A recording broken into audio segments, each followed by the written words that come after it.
Yo, what's going on, snipers, and welcome back to our Chicago Blackhawks franchise mode here in NHL 23. So in last episode, we took on the Winnipeg Jets in the first round of the playoffs, and as you could expect, we lost in round one, and they went on to win the Stanley Cup, which is very, very unfortunate. This team just cannot catch a break in the playoffs. And we were lucky, though we didn't suffer any retirements, which is good. But at the same time, guys are dropping off like flies in terms of overalls. You could see that Asher Vance is down to an 82 overall. We also have guys like let's see, guys like Brossoit, who's down to an 84, Recchi, who's down to an 83. So this team is just falling apart overall wise, and I am very concerned about that. Also, we do have a lot of guys that are pending UFAs, so this team might fall off. I hope not. I hope that we're still able to make it to the playoffs for another season, but at the way it's looking like right now, I don't really know how good this team is going to assimilate, but we got to hope that some of the youngsters could take over in a way, like Vance dropping off. Hopefully guys like Coburn can step up big this year. Same with like Dallas Bruce, for example, and Hawley. Those three guys especially need to do really well. Coburn has been a really good guy so far in his career. He's got back-to-back 30-goal seasons to start his career, so I think he should be able to crack 40-plus goals a season, considering he probably will be getting a decent amount of ice time this year compared to where Vance was last year.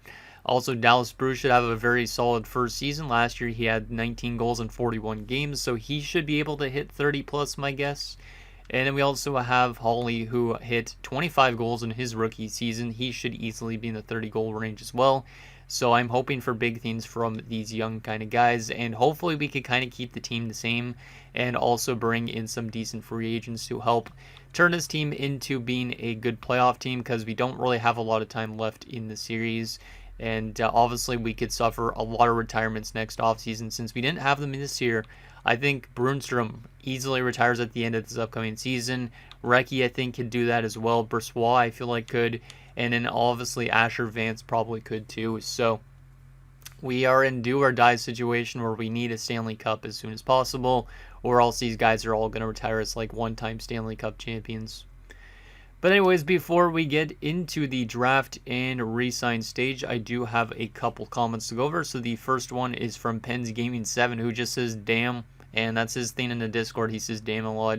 We actually have an emote for damn as well, which is kind of funny. But one thing I just want to note is if you guys want to join the Discord, I highly recommend you go do so, because I mean, I kind of give some little tidbits of spoilers for series like this on what happens.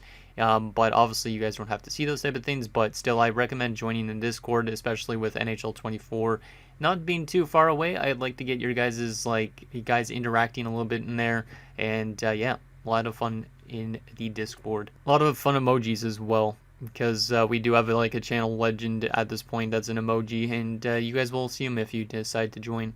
And the last and final comment is from Michael Dose, who says, offense went into hibernation, focus on free agency, pulling in top players, and not so much on the draft now as it's almost over. And I agree. I don't think this draft really matters at all, so we might fly through it pretty quick. If we get somebody that's NHL ready or 1 year out or something like that, that would be great, but I don't think that's going to really happen in these last few drafts, because we only have this, let's see, we only have like 4 seasons left, I think. Yeah, I think actually maybe 3. Wait, no, 4 seasons. Yeah, 4 seasons. So we don't really have a lot of time left, so we got to make do with what we have pretty much, and hopefully build in some good free agents to surround guys like Coburn and Hawley and Bruce with, so, because we're going to likely lose a lot of guys to retirement in the next season or 2. So anyways, let's hop into this draft and see what we're able to snag up, because at this point, like I said, it doesn't really matter that much, but we still want to just get through the draft anyways. We do not have our 3rd round pick this year. We only have our 1st, 2nd, and then 4, 5, 6, 7 as per usual. Apparently wow, that's a bit concerning. When we look to our forward depth chart, apparently top 6 forwards is a weakness. Top 9 forwards is a weakness, but then you go to our depth, we have good depth, but that's it. So hypothetically, we need good first and second line forwards, maybe in free agency if we can't bring all these guys back. And in depth, defensively, we're strong in the top 4, not so much in the top 6, and we're good depth-wise. So the defense is okay, but offense is not. And then goaltending is pretty solid. So that's interesting that our offense isn't that good. It's probably because guys are dropping off. Vegas wants to move the first overall pick, which is funny, but obviously we don't really have the assets to move up for number 1, and I think it would be kind of pointless anyways. Even if it's a good center sniper, we are definitely not going to be able to get that. So where are we drafting though this year again, overall wise? 24th. Well, we'll see what we're able to get at that spot, because at this rate it doesn't really matter what we get, but hopefully we could just find somebody that maybe could crack into the AHL at least and have a chance to get to the NHL. But let's take a look at this top 5. So Vegas at 1 takes Mendoza, who's at 82 sniper. Doesn't have a zone ability, it looks like, but he does have really good shooting. Should be a pretty good player for the remaining years of franchise mode. Dainton goes to Boston, just a defensive defenseman that can block shots, apparently. Prototypical defensive defenseman. Tampa at 3 takes Traverse, who's a 76 medium elite. Yeah, this might not be a best draft class, to be honest, because this guy's not even listed as an NHL forward. He's like a minor scoring forward. Yikes. And he's not even AHL eligible, so he might have 1 year in junior before he comes over. Rankle's a 67 medium elite. Yeah, this is not going to be a good class in terms of overall rating, which is not great because we want higher overall players to crack our lineup, right? So there's a 77 going to Colorado. That's kind of NHL ready. He'll probably get the play a little bit, my guess, unless he's in the AHL. But still, there's your top 5 of the 2043 draft, I think it said. So let's sim to pick 24 and see what we could get here, because I honestly don't know. We were looking at Blouin, who could be medium elite, but he's probably a top 4 or a top 6 defenseman, because they're supposed to be like top 9s going at this stage, which is not ideal. Not ideal at all. Yeah, he's probably going to be a top 4 defenseman, which, I mean, I guess it's okay at this stage. But I hope that he's medium elite somehow, but I don't think he'll be medium elite because there's no way he'd go this late in the draft otherwise. So let's take a defenseman because we kind of need some defensive help. We could use more forward help also too, but I don't think any of these guys are going to make it on time. Even though Raphael Francois, the most French guy ever, looks like he could be decent. He might be just a top 9. So did we have anybody else, any pinned guys? I don't remember. I gotta double check on that. We did, but not till like 3rd round, which means I probably should take them in another round, like 2nd round or something like that. Because there is Domi, who's looking like 3 years out, who might be a little elite, and Garachev, who's got good shooting. Yeah, I think I'm gonna just go with Blouin here. So Raphael Blouin, welcome to Chicago. Top 4. That's not a bad pick. Yeah, I mean, if this franchise mode was going longer than the next 4 seasons, it wouldn't be that bad. It would be a good defenseman to maybe get into our defensive core, but I don't think that guy makes it before the end of the franchise mode at this rate. Let's go to our next pick in the 2nd round, see what we're able to snag up here. If there's anything... Oh, man. Okay, we obviously have to take this guy. I didn't realize there was another Vance in this draft. So Shannon Vance from Tri-City. So this is not even an American Vance. This is a Canadian Vance, which means he's no relation probably to Asher, unless he's Asher's like nephew or something. Like maybe Asher Vance has a brother that moved over to Canada and had a kid. I don't really know, but we got to take Vance here. There's no reason not to. We got to keep on the Vance tradition. If one Vance retires, at least we have another. He also plays left wing, which is interesting because our Asher Vance has been playing mostly on the left wing, even though he's a center. I don't think this guy's going to be as good, but still. He has a weakness in character, which is not nice, but we'll take him anyways because of the name, because at this point, it doesn't really matter. Medium top 9, not bad. 61 overall, and he is a sniper as well. Has pretty solid shooting. I probably will end up having to sign him before his contract ends, because if he doesn't even become an NHLer, hopefully he becomes an AHLer before the series ends, but that's a fun pick there. I really like that one. Just for the memes, because why not?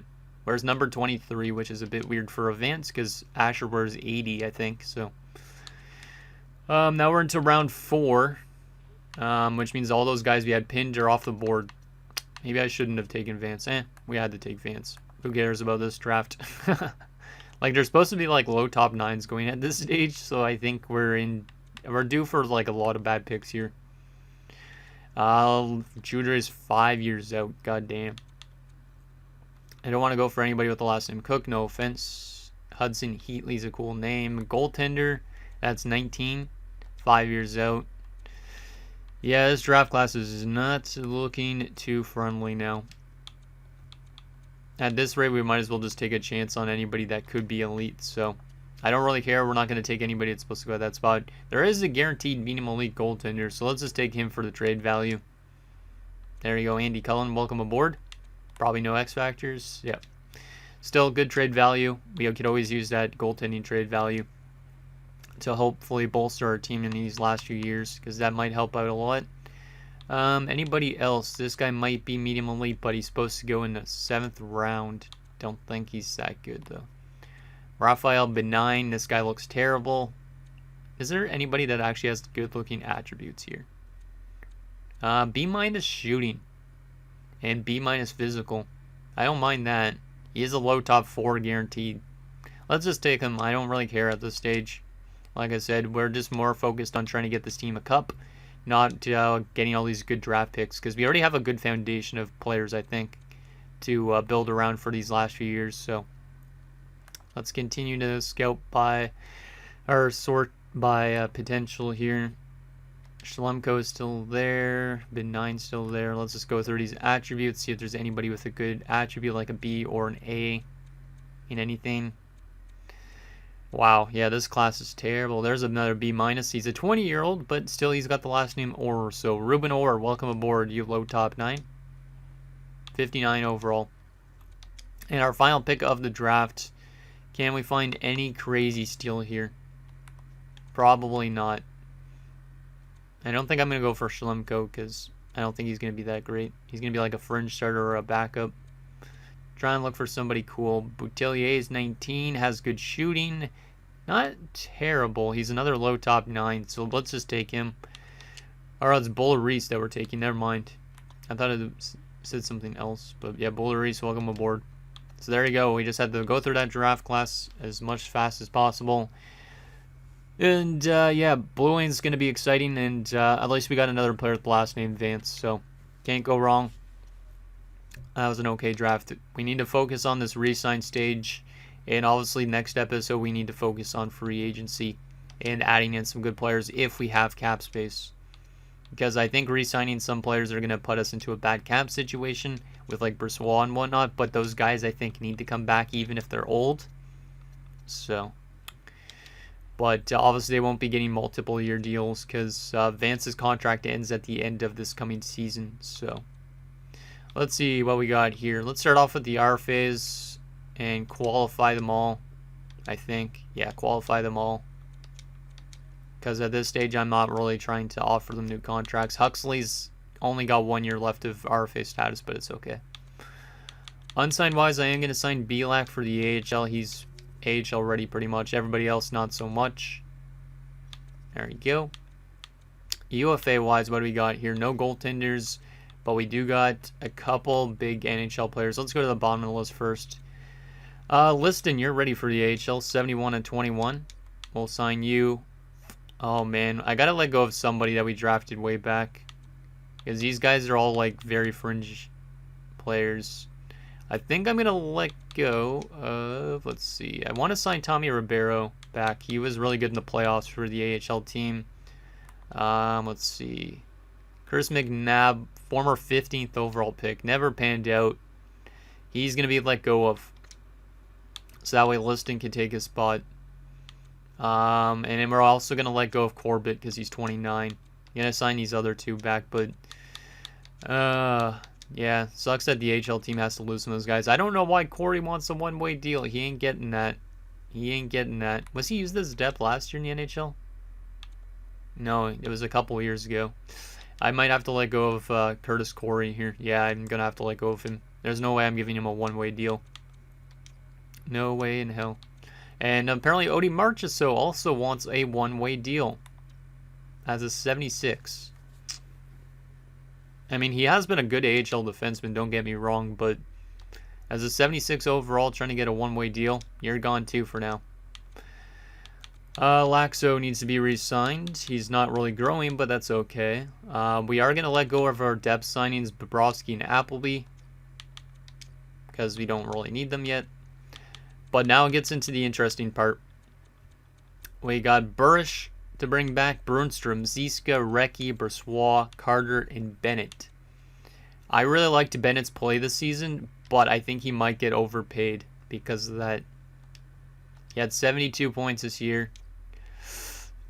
I can't justify $11 million right now. I mean, we do have a lot of cap space, so maybe I can. But let's advance a day, just get all these other contracts out of the way, so then that way I see who I have left exactly. Okay, perfect. That is good. Okay, so we have 54 million. Let me try and prioritize who we need to re-sign. I think Carter's a big signing to bring back for the top 4. Let's give him a 3-year deal. Brossoit, you're going to be dropping off, so a 1-year deal at 8.6 to me is doable. Recchi, do you want a 1-year deal? You do? You want 2 years at 5 million. Okay, that's not really that bad. 1 year, though, at 5 million is what I'm going to do, just because I know you're going to drop even more. Ziska is somebody I might be looking to replace. What is Brunstrom wanting?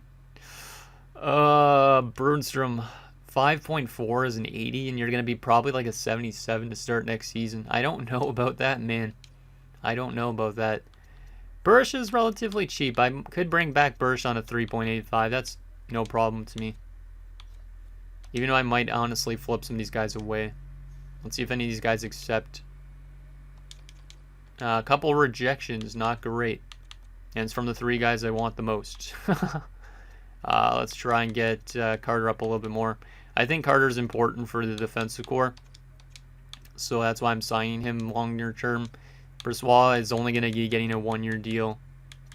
Him and Recchi, because they are very close to being very low overall players, and I don't want to overspend on them. So 1-year deals is fine, but anything else is not, really. Let's advance and see if we get them again. There was 1 rejection in there. It was Brossoit.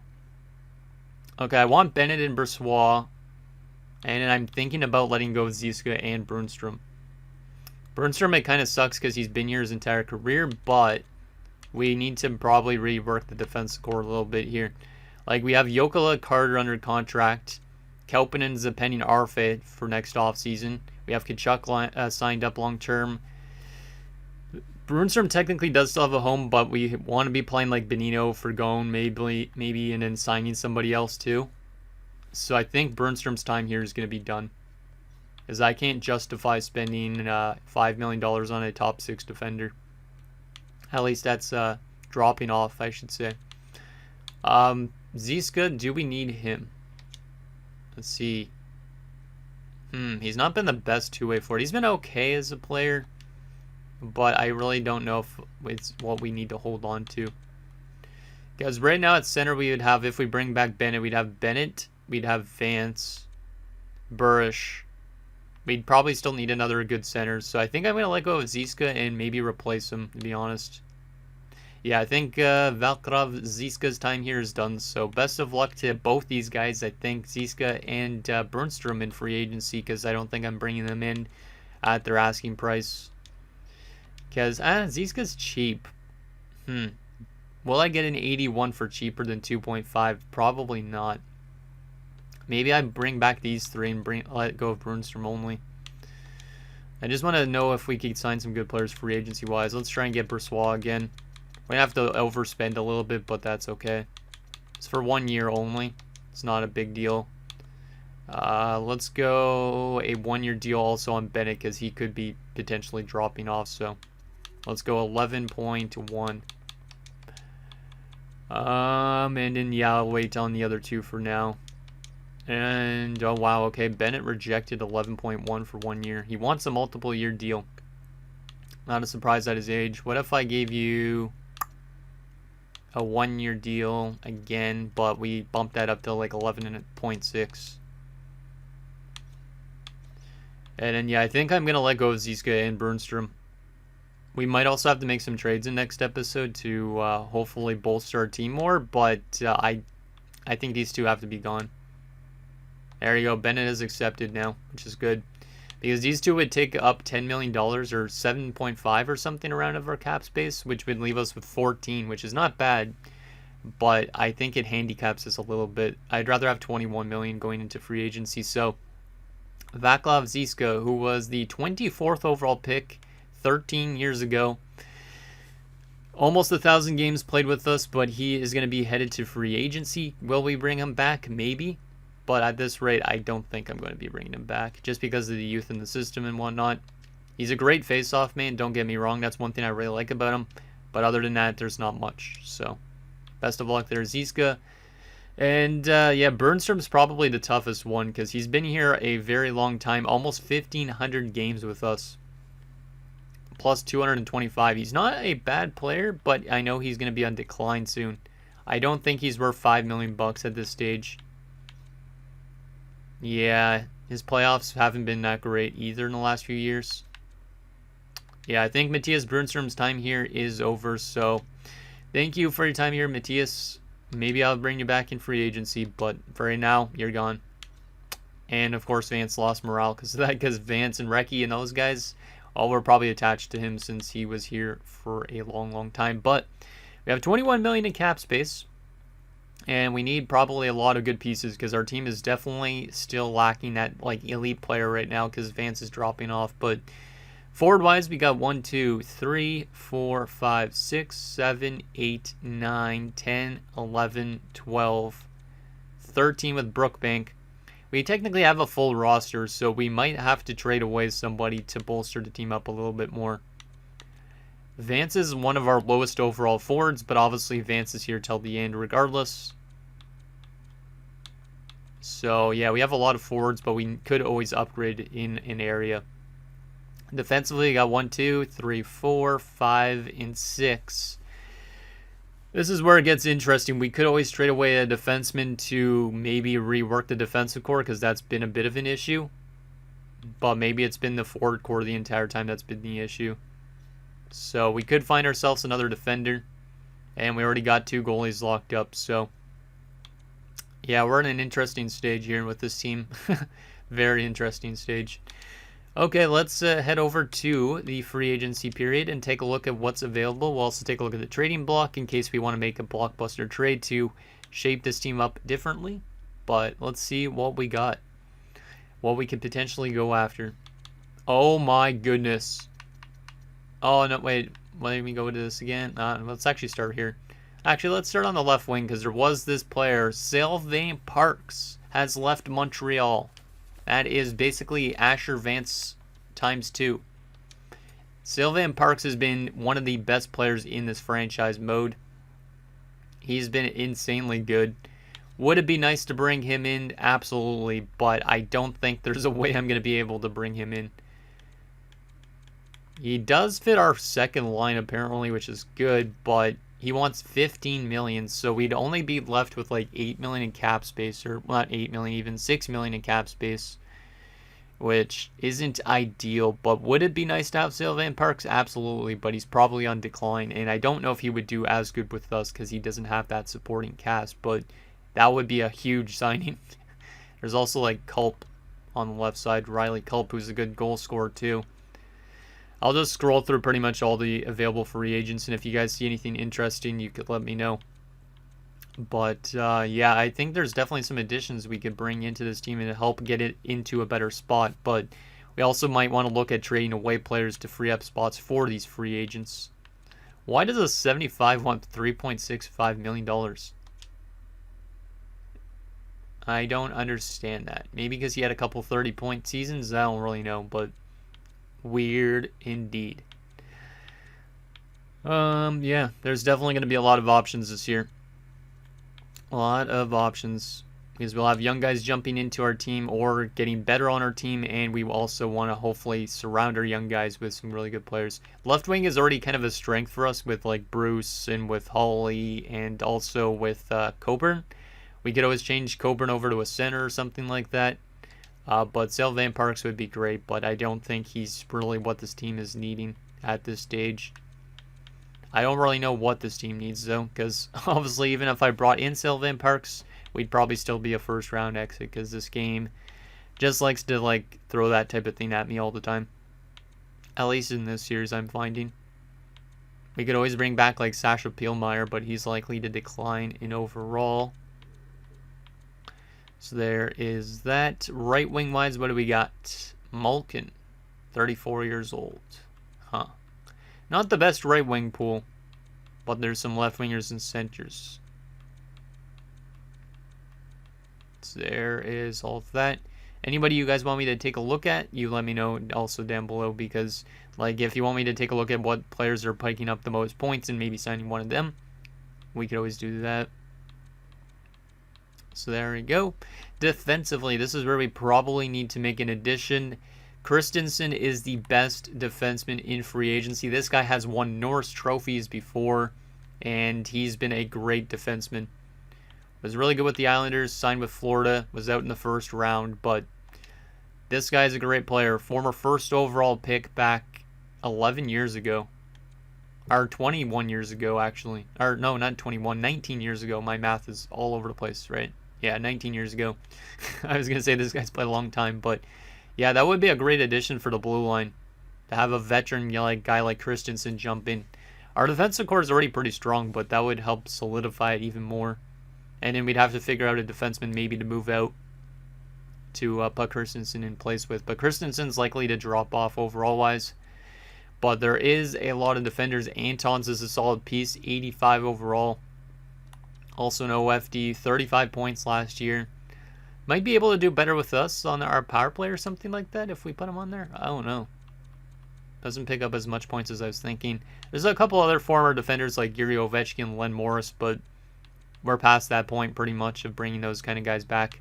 There is a team interested in Brunstrom, which kind of sucks, but that is Pittsburgh. So Matthias Brunstrom might be headed to Pittsburgh if that holds up. So there's all the defenders pretty much. Goaltending wise, not that we need a goaltender, but I still will show you guys the goalies anyways in case we want to change up our goaltending complexion. There is the goaltending, quite a bit of good overall guys. But who is actually going to be a good playoff goaltender is the question. Because some of these guys might be good overall-wise, but they might do crap in the playoffs. Or they probably will do crap in the playoffs. So there is that. Let's take a look at the trading block, and I think that'll be it for this episode. I also want to see if I could already offer Asher Vance his contract extension. Let's see. I think he's going to retire, but I want to sign him up regardless. So let's just give him what he's asking for. 2 years at 6.2. I'm fine with that. Even if he's a 75 overall, he should be able to still produce on a good line. He needs to be here right till the end, so that's why I had to do that already. Might be an overpay, but it is what it is. So let's take a look at that trading block. See if there's anything intriguing. So some prospects, not important because we don't need prospects. We're looking for NHL guys. Fawcett's dropped off a lot too. This guy might retire soon. Remember him being a good player back in the day. Not seeing a whole lot so far on the block, which is not great. Reardon kind of getting overpaid at 11.75. Former goaltender Ron Torres also on the block as he's getting overpaid. Yeah, there is not really a lot on the block this offseason, which means we might have to do more signings than anything. Or we just look through teams in general to see what there is, but Altshuler, Saarinen, not bad, not super high asking prices, but I don't think that's what we really need. Morita is getting completely overpaid, so no thank you. McClellan getting paid a lot of money as well. I don't really know if we have the assets to move for some of those guys anyways too, so unless we move like goalies. Lee on a 1-year deal. Spencer Lee, this guy's a great offensive player. 79 points last year. It was a career high. Has only been playing in California, it seems like, his entire career. Actually, wow, he's a West Coast kind of guy, isn't he? Goes from Vegas to Anaheim to San Jose. So he's only been hanging out in the Pacific Division. Huh. This guy's a good player, but I don't really know if that would be worth it based on how much his trade value is. Former center of ours, Skylar Cox, is there, and he's been actually pretty good. Yeah, he's been still relatively solid. It'd be nice to have a piece like him, but I don't really know if we need another center. So, we'll see. Goalies, Perry. Gordon Lowry's now in St. Louis. He's getting paid a lot. I didn't realize Gordon is now in St. Louis and in our division. So there is Lowry. Anything else? Mara Kabanov, our former guy, I think as well, right? Yeah, Gustav Kabanov is getting paid a lot of money, 12.8. He's getting paid more than Vance. But he has been a good player since leaving us. Kind of miss this guy. I don't know if that's where we went wrong, is moving out this guy, and that made our team fall off a lot. Maybe we should have held on to Kabanov longer. But that is that. 2-2 still on the block, but he's still making 14 for this season. There's an RFA defenseman that's on the block in Frederick Lindstrom. Really good passer, but not the offensive awareness, really. Wait, who was that Marshall Boys? Yeah, Marshall Boys is on the block after winning the Stanley Cup. Pretty good player, 30 points in the playoffs, but he is getting paid a decent amount. He's a good player, but he's likely going to start dropping. So there is that, and that's going to do it, guys, for this episode of our Chicago Blackhawks franchise mode. So in next episode, we will take it to free agency. We'll start up the season simulation, and we'll hope that this team can have a good season, obviously regular season-wise, but we also want to have a really good playoffs too. So hopefully we can make it out of round 1, round 2, and get at least to a conference finals this year. If we don't, I don't really know how long it's going to take for this team to win a Stanley Cup, but it's probably not going to happen with us. Send anything down below, and I'll see you guys next time.